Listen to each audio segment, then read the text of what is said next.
অবশেষে অপু বিশ্বাসের একটি ভয়েস রেকর্ড ভাইরাল হলো।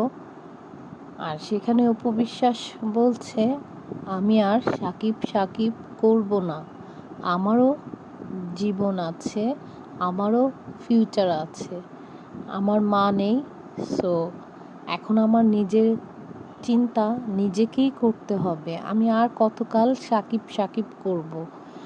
আর তার ছেলের সম্পর্কে বলল, হ্যাঁ আমার ছেলে, সে আমাকে কতটুকু দেখবে বাকি সেটা তো বলা যাচ্ছে না, কারণ ও এখনও খুব ছোট। আর আমার একটা সন্তান দিয়ে কি আর হয়? আমারও তো 2-3টা বাচ্চার দরকার আছে, আমারও তো জীবন আছে। আমি মারা গেলে আমার লাশটাকে কে বের করবে? কেউ তো জানতেও পারবে না যে আমি মারা গিয়েছি। সো ভিউয়ার্স, আপনাদের কি মতামত সেটা আমাদের জানাতে ভুলবেন না। আপনারাও কি একমত?